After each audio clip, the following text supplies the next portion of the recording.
Hi, everybody. Welcome to English Digest. I'm Stephanie. I'm Tom. It's day 2 of our TOEIC unit.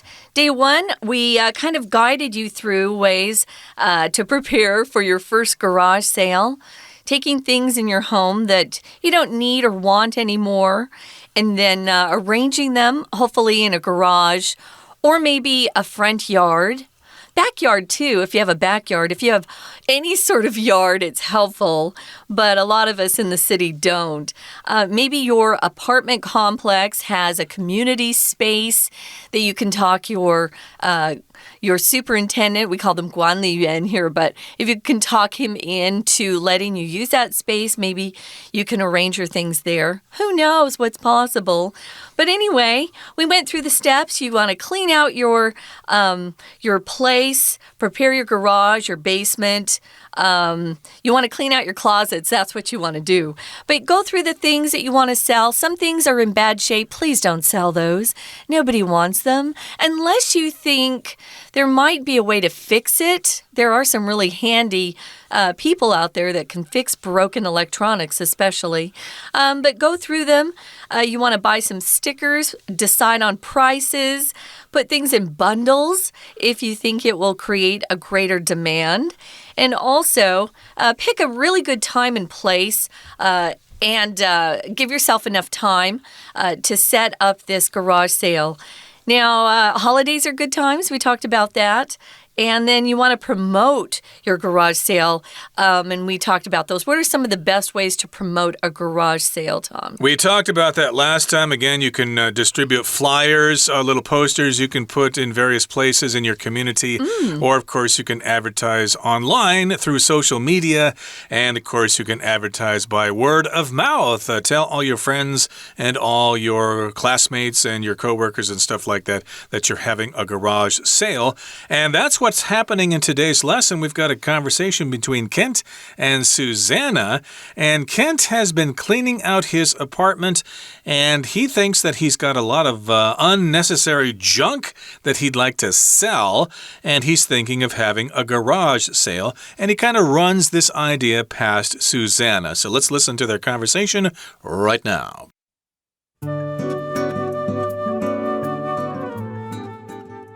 Cleaning out my apartment this weekend sparked an idea. It made me realize how much unnecessary stuff I have. Many things like my old stereo and hockey equipment are in pristine condition, so I'm contemplating having a garage sale. Really? Planning a garage sale requires lots of time.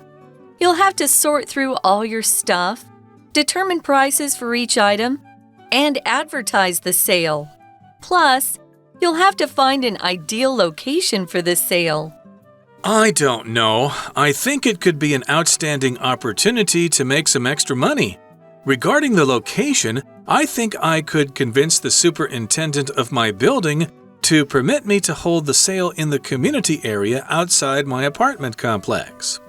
Perhaps you could, but I still think holding a garage sale is a major hassle. Donating items to charity might be a better option. If I did that, I wouldn't earn any money, would I? You would be able to take a legal tax deduction associated with charitable giving. In essence, you would be helping the poor while reducing your taxes. You'd also avoid wasting time arranging your garage sale. You have some valid points. I still think I'm going to hold a garage sale, though. It'll give me an opportunity to get acquainted with my neighbors. Plus, I relish the opportunity to haggle with collectors and deal lovers in my area and test my negotiating capabilities. So the question is throwing a garage sale worth the trouble? Throwing a party, throwing a garage sale? Sometimes we use that verb, to throw, which is kind of funny. I never thought about it too much before, but we use it we talk about parties and events a lot. Let's throw a party this weekend. So, yeah, is throwing a garage sale really worth the trouble? It's not easy. And even after you start the garage sale, you're there all day long usually.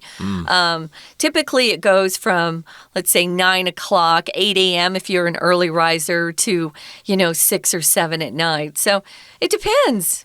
Exactly. So, yeah, you're going to have to ask yourself, is it worth the trouble? Yeah. And, of course, it's probably not a question you need to ask yourself here in Taiwan because people just don't do this, at least not in this way. But you can still sell your used items online someplace, like at those auction sites like eBay or whatever. Yeah. And you might even be able to sell them at thrift stores. There are a couple of those around in Taipei. Not as many as I see in the United States. We've got the Salvation Army and Goodwill stores. You can go there and look for used items if you're interested in that sort of thing.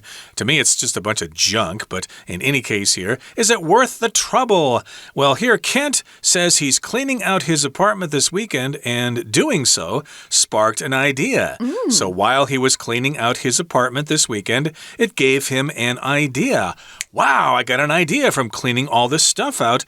It made me realize how much unnecessary stuff I have. I think we can all plead guilty to that.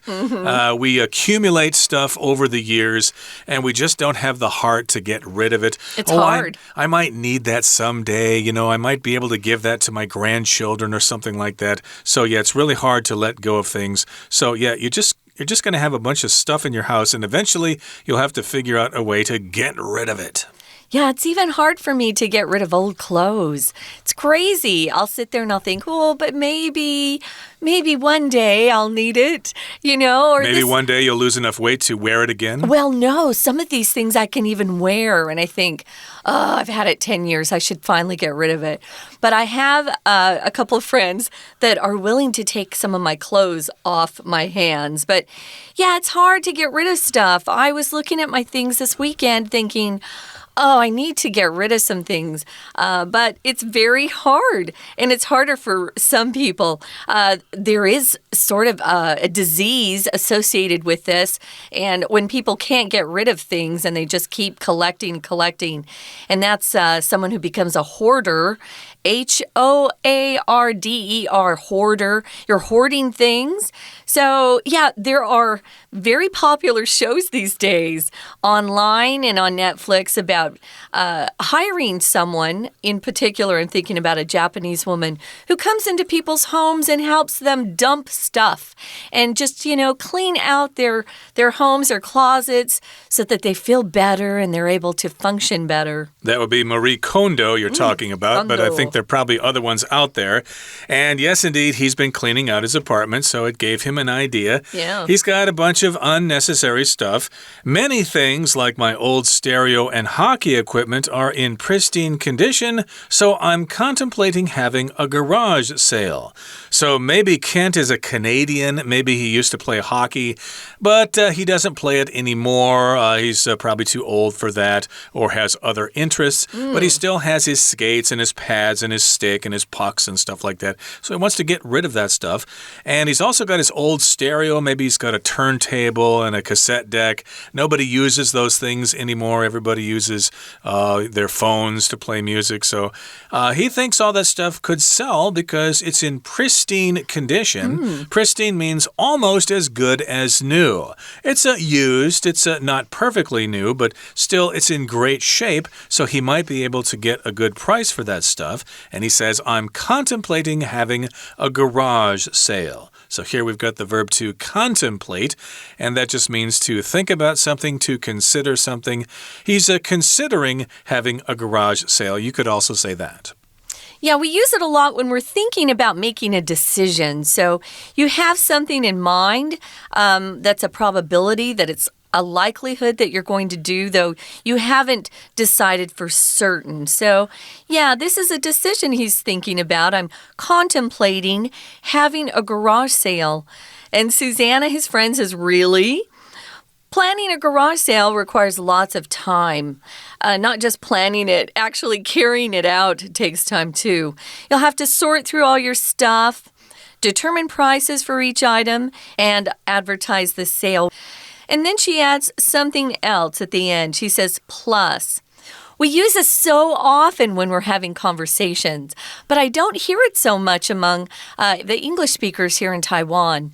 Instead of saying in addition to or additionally or besides that, you could just say plus, and it's very fast. In fact, it's used twice in this article today, and I noticed, I thought, yeah, we do say plus a lot. Plus, there's this. So it can be either positive or negative. It doesn't have to be a positive statement that follows it. It just means you're adding something else onto some other things you've listed before you said plus. Yeah, it sounds easy, but it could be quite complicated. He's got to sort through all his stuff. He's got to figure out how much he's going to charge for each item. He's got to advertise the sale, and then he's got to find a location for the sale. I should say that if you're going to have a garage sale, you need a lot of tables to put the stuff on. Yeah. Remember that, okay? You've got to have like at least 5 or 6 tables to put all that stuff on. You may not have those tables, and you may need to borrow them. Here's what Kent says, I don't know. I think it could be an outstanding opportunity to make some extra money. So, yes, even though it sounds kind of complicated, he still thinks it's a good idea. It could be an outstanding opportunity to earn some money. Here, outstanding just means something that sticks out. If you perform very well in the basketball game, the coach might say, ooh, outstanding performance. You're going to be the starter for the rest of the season. Ooh, it's nice to hear that word applied to you or something you've done or made. It's outstanding. She's an outstanding student, an outstanding employee. You're really, really thought of highly. So regarding the location, this is Kent. He says, I think I could convince the superintendent of my building to permit me to hold the sale in the community area outside their complex. So if you're convincing somebody, you're really trying to get them to come around to your way of thinking. You're persuading someone to do something that you think they should do or something that would help you perhaps even. So he's trying to convince the superintendent. Yeah, there's no way he could just bring his stuff out into the community area without getting permission first. Permission, of course, is the noun form of the verb to permit. And then the noun is permit. Sorry, the zhongyin is not the same. Permit and permit. So yeah, he's got to convince the superintendent. We called these guys who managed apartment complexes supers in New York City. The whole complete word is superintendent, but they are very important people because they keep that apartment complex functioning smoothly. And sometimes these apartment complexes have community areas where people can get together and have various activities. Maybe there's an exercise gym there or a place for people to get together and play cards or whatever. And Susanna says, perhaps you could. Maybe you could convince the superintendent to allow you to have this sale in the community area. But I still think holding a garage sale is a major hassle. A hassle, of course, is a difficult situation. Of course, a lot of us don't like living in the big city. If we need to drive to and from work, it can be a hassle trying to get to work. It can be a big hassle trying to get around on a rainy day if you ride a motorcycle. My goodness, you've got to put on all the rain clothes and hang it up when you get to work. Oh, it's just a big pain in the butt. It's a hassle. So, yeah, that's what Susanna thinks. Yeah, think again there, Kent. It could be a big 很麻烦的事情, it could be a major hassle. So donating items to charity might be a better option. So yeah, if you don't really care about making money, maybe you can just give the stuff away to people who need it. Give that stuff to charity. Yeah, I think that's probably the best word to translate 麻烦 to is hassle. It's irritating, it's inconvenient. Sometimes it's irritating and inconvenient together. So yeah, so donating items to charity might be a better option or choice. Kent says, if I did that, I wouldn't earn any money, would I? Yeah, if you give things away to charity, they don't turn around and give you money for what you give them. But there's something else that you can get from that. Susanna tells him about legal tax deductions that charities offer you in return for the goods that you give them. So you can tell the charity what you think the value is, and they'll write up a little receipt that you can then use for your taxes that following year. Charitable is something you do to help other people. Usually we're helping people at charities because they don't have enough money, or maybe they're very ill and they need more help that way. They need some sort of assistance. They're in need. So a charity is the organization. That's the noun form, and charitable is the adjective. So, yeah, that's another option for them if you don't want to hold a garage sale, which is a hassle, let's be honest. You might take your things down to a charity. They won't accept everything, though. Exactly. So she goes on to say, in essence, or basically, here's what's happening. This is the crux of the situation. You would be helping the poor while reducing your taxes, and you'd also avoid wasting time arranging your garage sale. Seems like a good idea, again, if you don't really care about the money so much. And Kent says, well, you have some valid points. 有道理. I think that's logical. I still think I'm going to hold a garage sale, though. I still like this idea. It'll give me an opportunity to get acquainted with my neighbors. That's a good point there, too. If you get acquainted with somebody, you get to know them a little better, okay? So maybe you know some of your coworkers at the office by name, and you know where they work, but you don't really know them very well, so maybe the company has a little get-together, a little party, a coffee party or something like that, and then you can get acquainted with your coworkers. Where do you live? Where did you go to school? What's your favorite color? Stuff like that. I wanted to mention, Tom used a really great phrase, the crux of the matter. Crux just means the center, the most important part of something. C-R-U-X, crux of the matter. You'll hear that a lot. It's not just in writing, we'll say it, as you just saw Tom used it. The crux, get to the heart of the matter, get to the crux of the matter. They're similar phrases. So, yeah, it'll give you a chance to get better acquainted with neighbors. I don't know all of my neighbors. I know a good portion of them in my building, but not all of them. Plus, Kent adds a little plus. Here's another good thing. I relish the opportunity to haggle with collectors and deal lovers in my area and test my negotiating capabilities. So he's all set to actually negotiate or haggle over prices. To haggle means you bargain and you go back and forth, back and forth. It doesn't have to be with any sort of anger. No, it can be lots of fun to haggle. There are certain cultures that like to haggle more than others. And I think once you walk in, at least in department stores, you don't haggle in Taiwan. And you don't haggle in the U.S. usually, but you certainly can haggle when you go to a flea market or garage sale or even a night market. I've haggled in the night market. It can happen sometimes. Of course, it depends on the location and the time and stuff like that. He says, I relish the opportunity to haggle with collectors. So again, he wants to test his negotiating abilities or capabilities. They mean the same thing. And indeed, maybe he's studying business. And that's what he likes to do. He likes to haggle and he likes to bargain when he buys things. Okay, so we wish him the best of luck. And right now we're going to listen to our Chinese teacher, but we'll be right back to talk about some useful expressions. And we've also got a discussion question.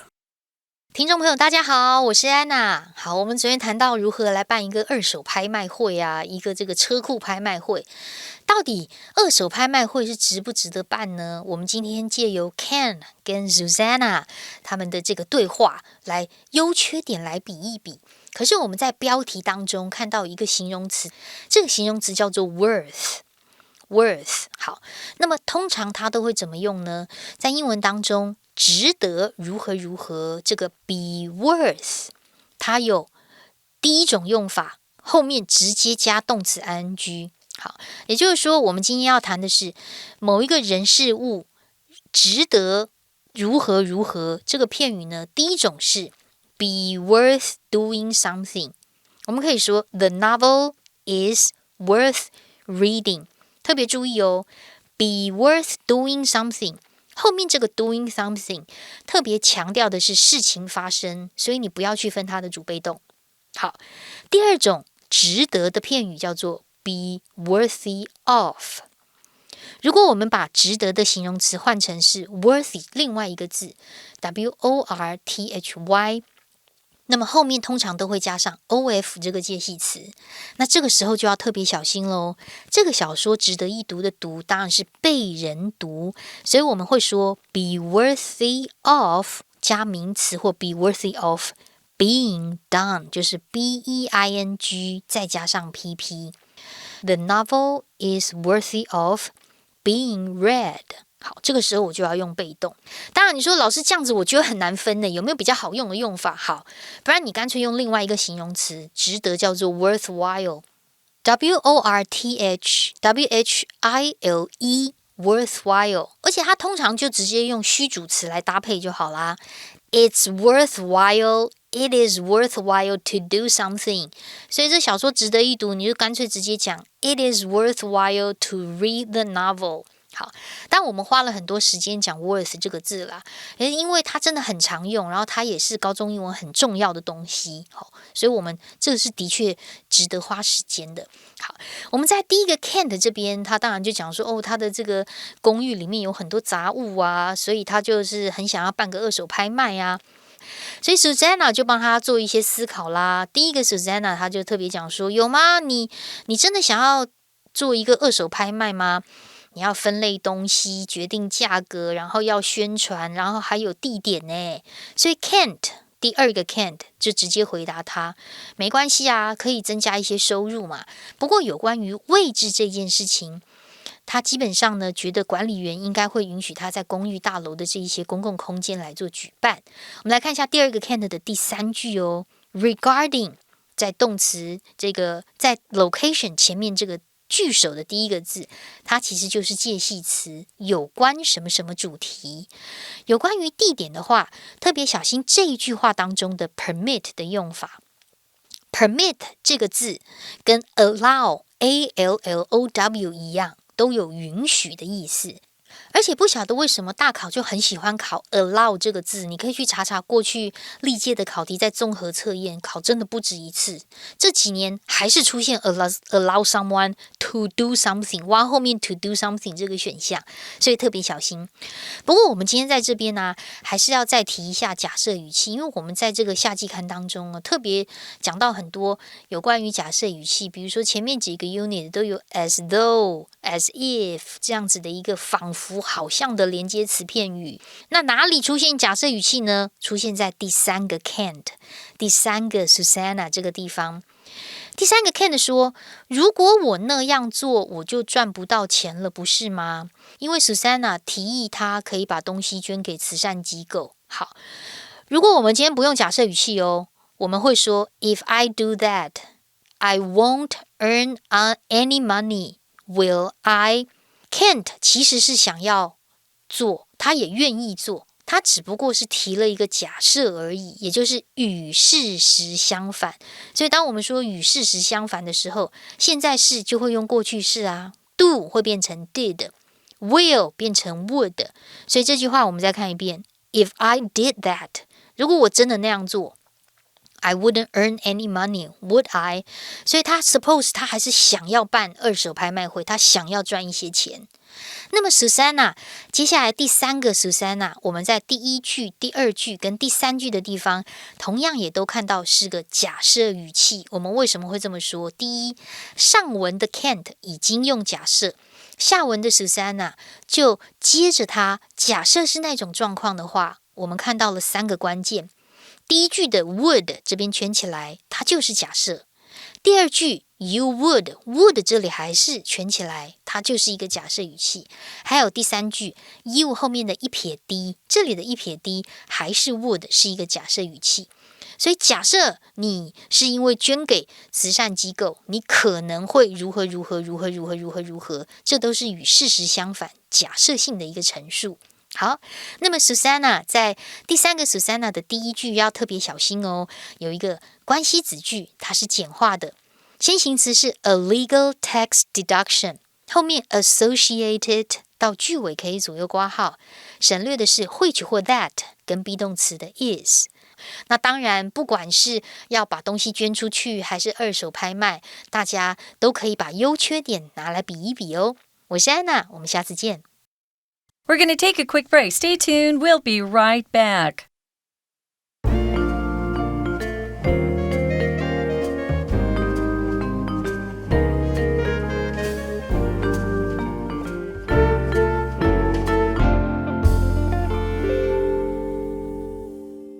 Okay, guys, we're going to be talking about some useful expressions.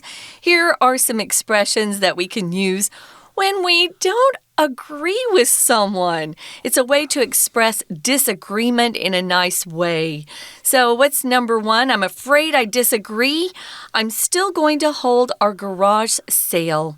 Yeah, sometimes it can hurt people's feelings if you're too straightforward or too sharp with the words you choose, when you want to disagree. I'm afraid I disagree, or I'm afraid I don't agree. Those are both things that you can use. Exactly. And here's another one you could say, I don't think so. So again, this is rather polite here. If you're disagreeing with somebody, you could say this, I'm afraid I disagree. I don't think so. And here's the example sentence, I'm going to try something else. So that's added to I don't think so. I'm going to try something else. So maybe somebody offers you something and you think, I don't think so. We use it with sarcasm, though, a lot in the States, and we'll use it with that tone. I don't think so. Exactly. Okay, so here's the third one. And you could say, I'm not so sure about that. So again, that's kind of soft here. Yeah, would you like to go see a baseball game this weekend? Well, I'm not so sure about that. I think we have better options. Baseball is kind of boring to me. And it's hot. And it's hot, and they're just standing around all the time, not really doing much. Only the pitcher's throwing the ball or whatever. But there are cute boys on the field. Right, it depends on your appreciation of the game. I haven't been to a baseball game in a long time. I think the last time I went to a baseball game was in Sioux Falls, South Dakota. Goodness. I think it was the Sioux Falls Canaries. They were called that at the time. But again, I think that was the last time I actually saw a baseball game. But in any case They're fun here. We're not really talking about baseball so much. I think baseball games are quite fun here in Taiwan, at least what I've seen on TV. Yeah. So these are ways to express disagreement. Stronger ways would be, no way. I don't think so. Absolutely not. Forget it. Yeah, that's dumb. That's a dumb idea. Yeah, or just simply no. But those, of course, are kind of strong and you might hurt somebody's feelings that way. So, Don't do that. Watch what you're doing. And here's our discussion question. Can you think of some other disadvantages to holding a garage sale? Well, this is kind of sad, but yeah, I worry that maybe some crazy person will come over and find out, where you live and think, oh, if they're giving away this stuff or selling this stuff for really affordable prices, what else do they have in their home? They must have even nicer things inside. They might be casing your house. Yeah, casing is checking out a place that you want to steal from later. Only thieves do that, but yeah, that's one of the disadvantages I've thought of. I used to hear this other problem that people had is that sometimes kids think it's kind of a fun thing to do to go to someone's garage sale and steal things. Oh, really? So, yeah, sometimes you need to be watching people because sometimes these kids, they think they're so smart. Oh, I'm going to steal this necklace or something like that. So It's not good behavior, but sometimes you got to watch out for people because they might try to take things from you. So those are some disadvantages to holding a garage sale. And there you have it, all about garage sales. Hopefully Kent's garage sale will be worth his time. I'd be interested in checking out his old stereo there because I still got lots of old cassette tapes and CDs I'd like to play. Wow. Okay, that's all for us today, and thanks for joining us. Please join us again next time. From all of us here at English Digest, my name is Tom. I'm Stephanie. Goodbye. Bye.